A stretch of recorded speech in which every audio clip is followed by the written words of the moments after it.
Ya, pemirsa, tidak hanya ngabuburit, ini untuk mengisi suasana puasa ada juga di pesantren tunarungu, pemirsa. Kita terhubung dengan rekan kami Anissa Rizkia di pesantren tunarungu Darul Asom, Sleman, Yogyakarta. Selamat siang rekan Anissa. Seperti apa kegiatan saat Ramadan di pesantren Darul Asom? Ya, selamat siang Pram dan juga Prisa. Saat ini saya berada di pondok pesantren tunarungu yang ada di daerah Sleman, Yogyakarta. Kalau dilihat saat ini sedang dilakukan proses belajar mengajar, yakni menghafal Al-Quran yang diperuntukkan bagi santriwan yang ada di pondok pesantren ini. Suasana begitu khusyuk dan juga khidmat begitu ya. Saya bisa katakan ini mengaji dalam sunyi. Dan memang mereka begitu khusyuknya melantunkan ayat demi ayat dengan huruf hijaiyah standar Madinah yang sudah diajarkan begitu. Huruf yang dilantunkan ini huruf Arab yang memang sudah diajarkan sesuai dengan ajaran yang universal begitu di negara manapun, tidak hanya untuk di negara Indonesia. Nah, saya akan berbincang dengan salah satu ketua yayasan di sini sekaligus beliau pengajar, Ustadz Kafi. Assalamualaikum Ustadz. Nah, boleh disampaikan Ustadz, ini kurikulum yang diajarkan cukup berbeda dibandingkan pondok pesantren lainnya. Karena memang diperuntukkan bagi anak-anak tuli yang mereka memiliki hambatan pendengaran begitu. Ini sedang murojaah atau menghafal Al-Quran. Boleh disampaikan, dijelaskan begitu Ustadz? Oke, jadi mereka ini kebetulan sedang murojaah, yaitu mengulang hafalan Quran mereka, yang dimana mereka ini murojaah menghafalkan huruf per huruf.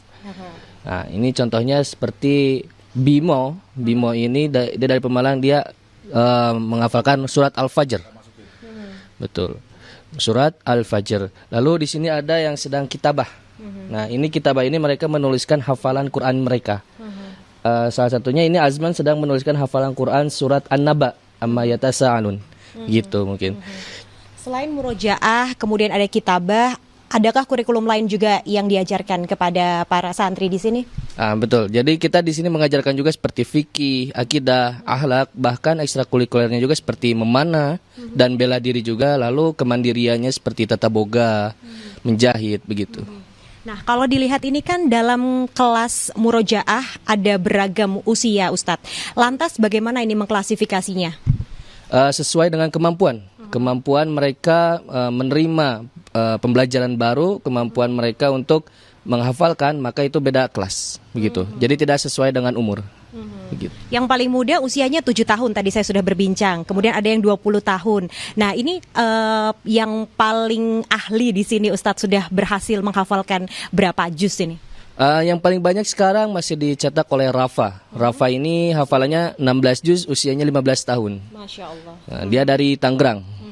Nah, yang menariknya lagi selain mereka juga menghafalkan satu persatu surat begitu Ustadz, ada juga ujiannya. Tadi disampaikan juga pada saat jam 11:30 siang tadi ya, baru saja selesai ujiannya. Ini bisa diceritakan kepada pemirsa juga? Boleh. Jadi ujian mereka ini ada ujian teori juga, lalu ada ujian praktek juga. Seperti praktek sholat, lalu seperti ujian teori fikih, akidah, dalil-dalil.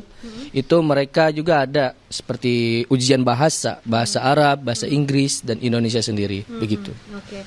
Dan selain itu juga diujikan ke pihak syekh yang ada di Madinah juga ya, secara online. Jadi itu untuk ujian Al-Qurannya itu langsung ke syekh di Madinah. Itu secara online. Oke, baik. Terima kasih Ustadz Kafi atas waktunya. Selamat melanjutkan untuk melakukan pengajaran lagi. Dan itu Prisa dan juga Pram, begitu menariknya bahwa kegiatan di pondok pesantren Darul Asom ini cukup berbeda dibandingkan pondok pesantren lainnya.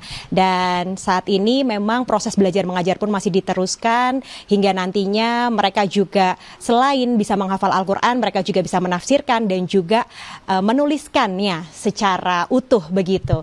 Demikian laporan sementara dari Yogyakarta. Saya ucapkan selamat berpuasa untuk semuanya. Dan Anissa luar biasa ya, keterbatasan tidak menghalangi untuk semangat beribadah. Betul.